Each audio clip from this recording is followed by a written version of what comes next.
Você já conhece esse livro tão famoso que é A Meta, do Eliyahu Goldratt. Você pode ter visto o filme, você pode até, quem sabe, ter assistido o meu vídeo aqui mesmo no canal, mas ainda assim ficaram dúvidas sobre como eu faço para aplicar no dia a dia, como eu uso esses 3 conceitos chaves para melhorar os resultados da minha empresa ou melhorar os resultados do meu departamento, né? Então nesse vídeo eu vou te passar um resumão sobre como a gente vai fazer, como você pode fazer para aplicar esses 3 conceitos chaves para melhorar os lucros da sua empresa. Eles vão te dar um certo trabalho, mas eu tenho certeza que você vai conseguir melhorar e muito os seus resultados. Olá, que bom te ter por aqui! Esse é um espaço para pessoas como você, que querem melhorar a gestão da sua empresa, do seu departamento, ser mais produtivo no seu dia a dia. Meu nome é Ronaldo Cardoso, eu sou especialista em melhoria contínua, em melhoria de processos e trabalho como consultor de empresas há mais de 5 anos, desenvolvendo a gestão dos meus clientes. Então, quais são esses 3 indicadores que a gente precisa focar se a gente quiser lucrar mais? Primeiro, a meta de toda empresa é exatamente lucrar mais, independente do propósito, do significado que, claro, é muito importante, né? Mas a empresa precisa lucrar, ela é feita para dar dinheiro. Toda a discussão inicial da meta é justamente isso. Qual é a meta da empresa? É lucrar. E como uma empresa lucra? Ela lucra através da produção. Essa produção, ela nada mais é do que uma série de etapas que vão desde a compra de matérias-primas, alguma transformação dessas matérias-primas, um estoque de produtos acabados e as vendas. Então, serviços, por exemplo, também não deixam de se enquadrar nessa categoria, com a diferença de que a gente não vai necessariamente comprar matérias-primas quando vende serviço, mas a gente vai produzir alguma coisa, a gente vai produzir ou elaborar ou entregar algum serviço para o nosso cliente. Então, tanto as empresas que produzem produtos, as manufaturas, as manufacturing, quanto as empresas que trabalham no ramo de serviços, ela tem uma série de etapas que vão compor aquilo que o seu cliente final compra ou deseja. E o administrador, ele vai precisar olhar 3 pilares se ele quiser lucrar mais. Então, o primeiro pilar, ele precisa olhar o ganho que aquela empresa fornece, como aquela empresa transforma os ativos que ela tem em dinheiro. Essa transformação vem pela produção e vem pelas vendas. Ele vai precisar olhar também como está o nível de estoque daquela empresa, ou seja, todo o dinheiro que a empresa investiu na compra de coisas que ela pretende vender no futuro, sejam matérias-primas, sejam produtos acabados ou produtos semi-acabados. Como eu falei, serviços também entram nessa categoria. Então, serviços entra todo o estoque de conhecimento, estoque de produtos desenvolvidos, toda a energia que a empresa colocou em coisas que ela pretende vender, né? E o terceiro pilar são as despesas operacionais da empresa. Todo o dinheiro que a empresa gasta justamente para transformar o seu estoque em ganho. Uma transformação empresarial, geralmente ela tem 3 etapas. A primeira delas é saber o que precisa mudar. É importante entender qual é o gap, o que precisa ser mudado. Uma vez que a gente entende qual que é a lacuna de desempenho ou a oportunidade que a gente precisa aproveitar, a gente precisa saber no que essa lacuna precisa se transformar. Entendido que existe um problema, a gente precisa converter isso para uma solução. Já sabemos o que precisa mudar, agora a gente precisa saber no que precisamos se transformar. E o terceiro pilar da transformação empresarial é justamente como causar a mudança desejada. Como a gente faz para caminhar de uma situação A para uma situação B. Como fazer para melhorar esse gap, para aproveitar essa oportunidade. Então, esses 3 pilares que eu falei, o ganho, o inventário e a despesa operacional, elas justamente fazem com que o administrador foque em poucas coisas, mas que são elementos essenciais justamente para causar essa mudança desejada. São indicadores vitais para uma boa administração. Quando a gente pensa no primeiro pilar da transformação, que é saber o que precisa mudar, eu sempre gosto de desenhar um fluxograma do processo. eu como um consultor de melhoria de processos, eu sempre vou desenhar o processo da empresa. Esse processo de agregação de valor é o que a gente chama de MFV. E nessa etapa de diagnóstico, de desenho do processo, é que eu vou entender exatamente quem restringe o ganho.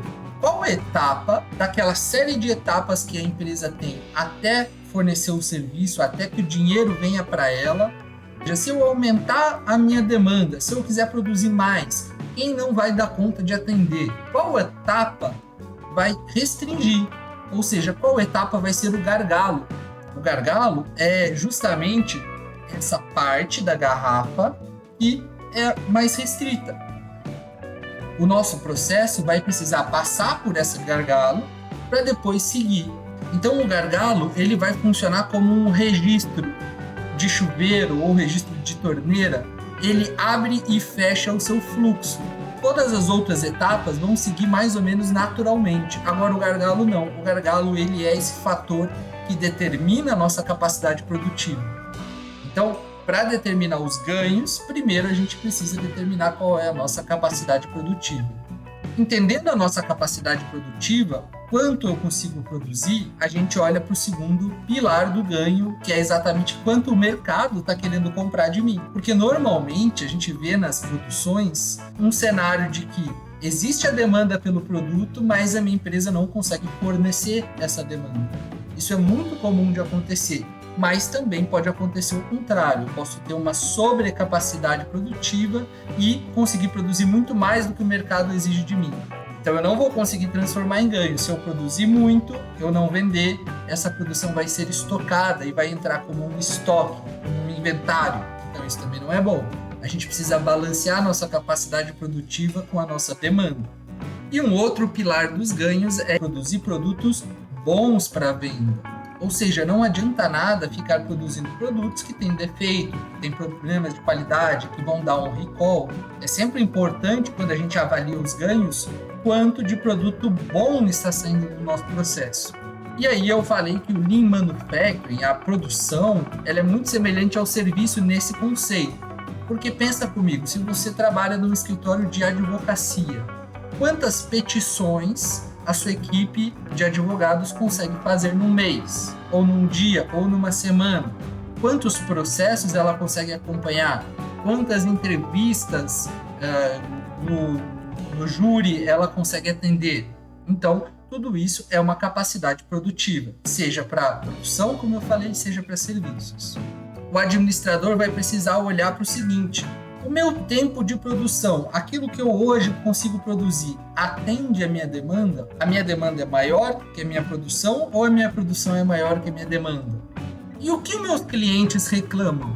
Qual que é a dificuldade que o meu comercial tem para aumentar essa demanda, para vender mais, para fazer com que mais produtos acabados se transformem em dinheiro? É o meu prazo de entrega? Eu demoro muito para entregar os meus serviços? É a minha qualidade? É o meu preço? Enfim, o que faz com que o comercial não venda mais? E aí a gente entra na famosa curva ABC, que é o seguinte: quais são os meus produtos que mais vendem? O meu faturamento, ele vem principalmente da onde? Quando a gente faz isso, a gente vai ver aquela regra de Pareto funcionando praticamente perfeito. Se tem uma base de produtos grande, uma base de tempo grande, você vai ver que normalmente aí 20% do seu portfólio representa 80% do seu valor de faturamento. Isso aí é muito comum de acontecer. O administrador precisa olhar e ter clareza sobre quem são os seus produtos A. Quem eu vendo mais? Quem me dá mais dinheiro? Quais são as categorias que me dão mais dinheiro? Perfeito. Agora a gente viu o ganho, esse primeiro indicador importantíssimo, que é exatamente como o sistema transforma os seus ativos em dinheiro. Agora a gente vai ver os níveis de estoque, tudo aquilo que a gente comprou, que a gente investiu em dinheiro e a gente pode vender. Por exemplo, se a empresa é um escritório de advocacia, um computador provavelmente não é estoque. Por quê? Porque provavelmente ela não vai conseguir vender esse computador no futuro. Agora, se uma empresa é uma produção que tem uma máquina importante, cara, que ela consiga vender isso, esse ativo pode vir a ser um estoque. Mas normalmente estoques são produtos acabados, são frutos de conhecimento digeridos e consolidados em algum produto, então algum treinamento, por exemplo, pode ser um estoque, ou produtos semi-acabados, ou até matéria-prima. Então é importante nesse pilar de estoque que o administrador olhe para os seus estoques, que ele olhe não só para os estoques de matéria-prima, mas também de produto acabado. E não só de produto acabado, mas todos os estoques intermediários que compõem toda a série de etapas produtivas dele. Porque normalmente o que a gente observa numa produção? Existem várias etapas e entre as etapas sempre tem uma espécie de estoque de segurança, tem um buffer para justamente o processo continuar fluindo. E o processo normalmente flui em lotes. Por exemplo, você vai fazer uma fornada de pão de queijo. É uma fornada, é um lote daquilo lá. Você vai fazer um pão de queijo. Então entra a pergunta: quem determina quanto produzir e quando produzir? Esses dois aspectos compõem o que a gente chama de PCP, né? Planejamento e controle da produção. E aí entra a segunda pergunta: como essa pessoa faz isso? Será que o nível de estoque de produto acabado, de produto semi-acabado e de matéria-prima é adequado à demanda atual? E o terceiro pilar, para a gente fechar, são as despesas operacionais. E elas vão ser, como a gente falou, todo aquele dinheiro que a empresa precisa colocar no sistema para entrar em estoque e sair produto acabado, sair ganho. E entra o questionamento: os produtos que a gente vende têm margem de contribuição? Então, normalmente as empresas, os administradores estão olhando para o custo, mas aqui o olhar deve ser para a margem de contribuição. Ou seja, os custos diretos daquele produto, eles pagam aquele produto, o preço que eu consigo vender esse produto final tem margem de contribuição? E a segunda pergunta é: como é feito o custo dos produtos?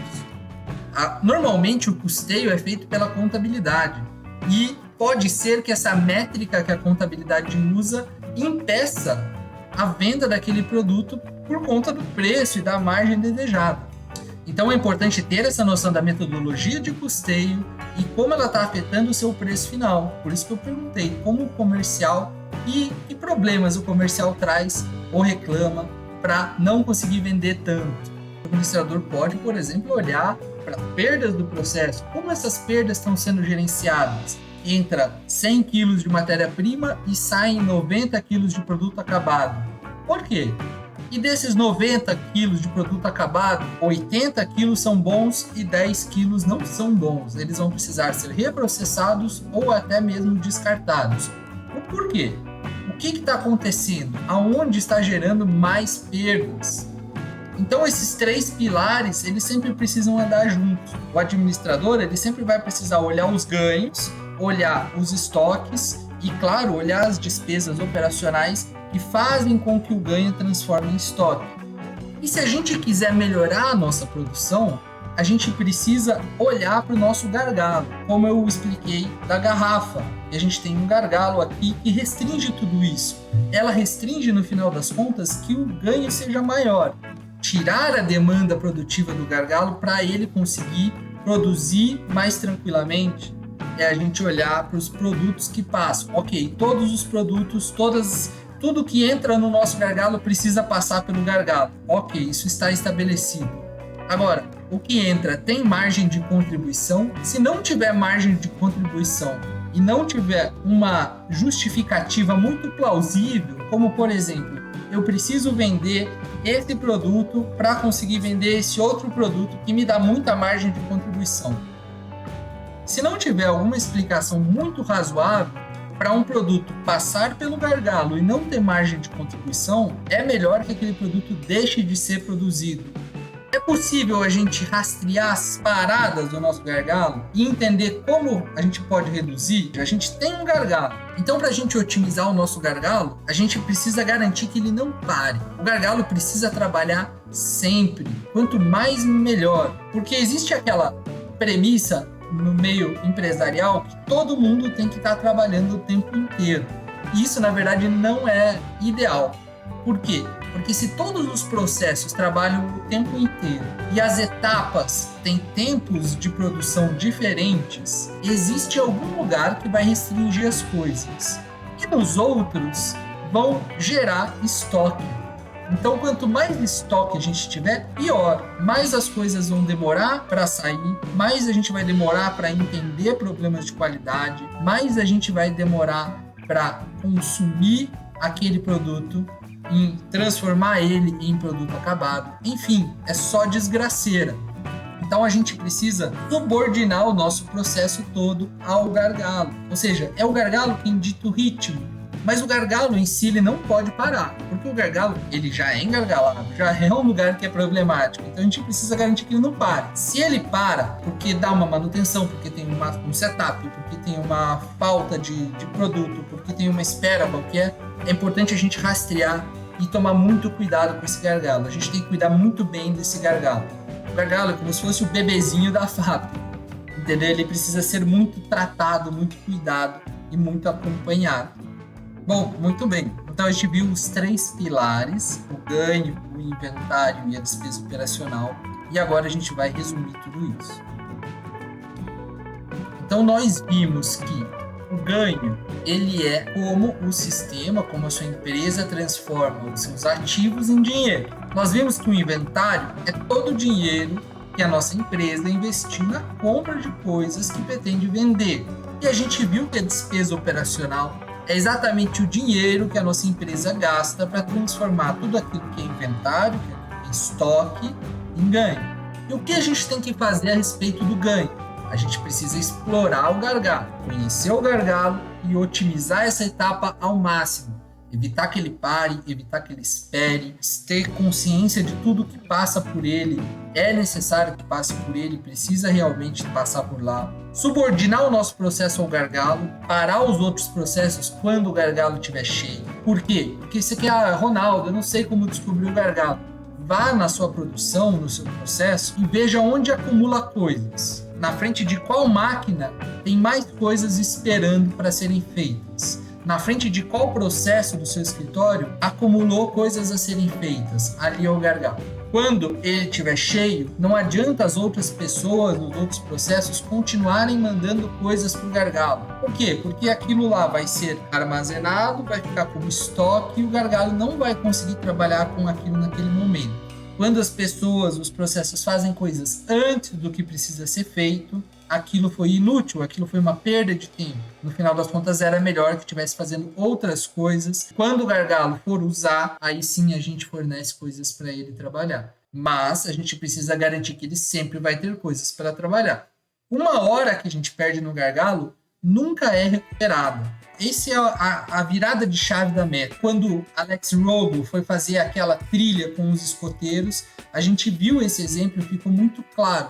Então, se você não viu até agora esse vídeo, se você não assistiu o filme da Meta, que eu acho difícil, mas se você não viu, vai lá e assiste. Eu vou deixar o card aqui no vídeo para você assistir e vou deixar na descrição também. Mas uma hora que a gente perde num processo que é gargalo, ele nunca mais vai ser recuperado. A gente perdeu essa hora.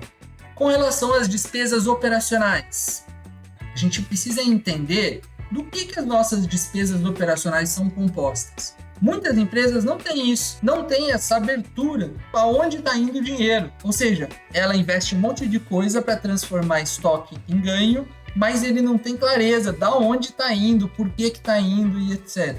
Então, se você não tem essa clareza, anota numa planilha, num aplicativo simples, anota num ERP, olha o ERP, entenda suas despesas operacionais, porque elas vão ser um norte para você poder tomar as suas decisões. Produza exatamente só aquilo que tem margem de contribuição. No ideal, como eu falei, às vezes a empresa não consegue, mas ela precisa ter muita clareza do que tem margem de contribuição e vale a pena produzir e o que não tem margem de contribuição. Implementa controles para gerenciar suas perdas no processo. Não deixe suas perdas no processo desassistidas. A gente precisa conseguir controlar, mapear, entender e reduzir essas perdas idealmente. Bom, com relação aos estoques, a gente tem aí a necessidade de comprar e produzir somente o necessário. Então gerencie bem os seus estoques, pense bem como você vai produzir, quanto você vai produzir, quando você vai produzir, para exatamente não ficar fazendo estoque. O ideal é que as coisas entrem e saiam, fluam, que é exatamente promover o fluxo na sua empresa, né? Um dos pilares da filosofia Lean é exatamente o fluxo contínuo. Promover o fluxo contínuo quando for possível. Nem sempre é possível, mas a gente precisa cada vez mais reduzir os lotes de compra, os lotes de produção, os lotes de informação.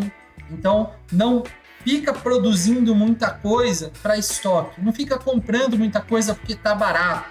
É claro que se tiver barato, for uma especulação ali, às vezes é justificável, mas no geral não é. No geral a gente tem um estoque muito grande, tanto de produto acabado, quanto de compras, quanto de matéria-prima, e isso faz com que as coisas caminhem muito mais lentamente. Então a ideia é a gente ter aquela visão do just in time. No livro do Sistema Toyota de Produção, o Taishi Ono, aquele gerente da Toyota que estruturou as coisas e deu a primeira cara para o que veio a ser chamado de produção enxuta, de Lean, ele falou disso. Ele falou que o just in time é uma coisa a ser buscada. Claro que a gente sempre vai ter algum estoque intermediário, mas a gente precisa tentar sempre ir para aquela direção. A gente precisa ter essa visão muito consolidada de que lotes menores fazem com que as coisas fluam mais rapidamente.